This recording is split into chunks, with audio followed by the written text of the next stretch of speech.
Welcome back to the Carpentry Australia Podcast. My name's Matty and I'm here today with the great David Fassbinder from DPV Construction. Fantastic. And you've been a member with us for quite some time. You know, you were one of our sort of founding members many moons ago. And do you remember why you first sort of got involved with us in the first place?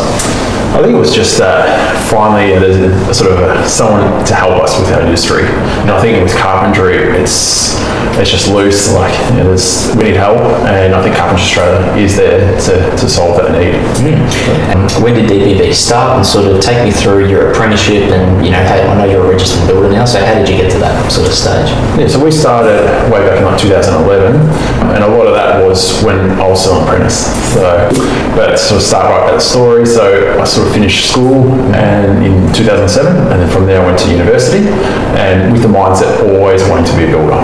So having a university degree, once I finished school, it's kind of helped me with being able to run a business or go work for someone. I wasn't quite sure where I'd head there, but at least I thought I'd knock that over, and then I went and did an adult apprenticeship.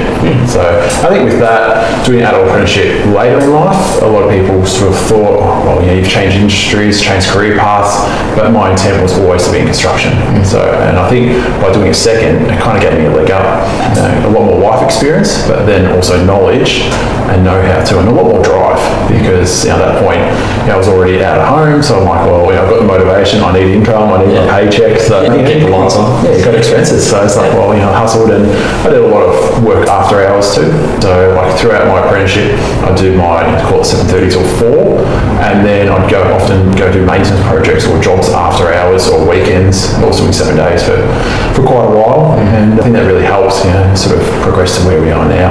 Where do you think that hustle comes from? Because not everyone loves, working 7 days a week or, putting in the hours. Did you just have that from a young age, or was it something you built up? I think so. Yeah, I think from a young age, because I still remember, even when I was super young, go around, especially during school holidays, on whatever day it was, Wednesday mornings or so, and go through people's recycle bins, pick up, the cans, and then by the end of the school holidays, you end up, with, call it like a trailer load or so, and cash it in, and, it was all by weight then, so, you need a lot of cans to be able to get, a minimal amount. But I think, just having that drive, I'm not so money motivated, but I just like working, and I think, that's where probably carpentry has led me, and into construction, is that I have a real passion and love for I guess, the industry. So it just makes, going to work so much easier too. Yeah, definitely. Did you fall in love with it straight away? Like, how early on did you know that you wanted to be a builder? Yes, I think probably in high school, maybe around like the years of 9, year 10, and it's very typical, everyone goes, I love working with the hands, seeing the outcome, the finished product, but that was pretty much it. Through woodwork, year 10, I was like, this is what I enjoy, and I was quite fortunate too, knowing that. And I took, like I said, sort of took the university path, whereas some of my other friends went the vet VCAL. What did you study at university? Was it building? Yes, I did Bachelor of Business. Okay, yeah. So my majors were like e-commerce management and with a minor in marketing. So that was always like sort of set myself up to either be like on wages, but still stick within construction and ideally run my own business. Do you reckon a lot of that skill set that you learned at uni has definitely helped with the business side that a lot of carpenters and I guess builders definitely struggle with? That's most of the phone calls that I get are around business, and that's something I've always got to help out with. So yeah, do you think that having that sort of background definitely has given you a leg up? Absolutely. Yeah, and I think subconsciously back then, nowadays it's kind of just it's natural. And I think you're right. A lot of business owners never really got taught how to run a business, how to grow, and it's especially because you get so caught up working sort of on site, just ticking over. No one's actually sort of sitting back and working on the business. So I think that's the biggest key, and that's where I think if you can assist people, that's where they need help at the moment. What about for yourself? How many days a week are you spending? 7 days a week on the business? Are you in the office 4 days a week, 5 days a week? What's it look like as a director that's got multiple jobs happening at the same time?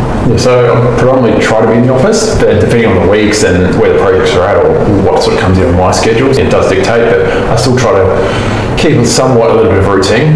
Like Mondays are generally the busiest because we get sort of setting up for the week, recap, and then the weekend inquiries. So I try to do a lot of office time Mondays, and then generally Wednesdays, and then Fridays I still love to do site runarounds, site checkups, and then generally it's like a Tuesday or Thursday, like quoting, client meetings, bits and pieces. But I think the more time I can spend in the office, I'm a lot more efficient too. So, and I feel that because when I'm on site, I'm just on the computer and like, you get distracted or you're waiting for things to load. I know I'm not as efficient as I can be, and that kind of upsets me too. Whereas like in the office, I've got multiple screens, it's a quicker computer, so I'm there and I can focus too, less distractions. And do you have your own space as well, your own office space, or is it at home, or is it a factory?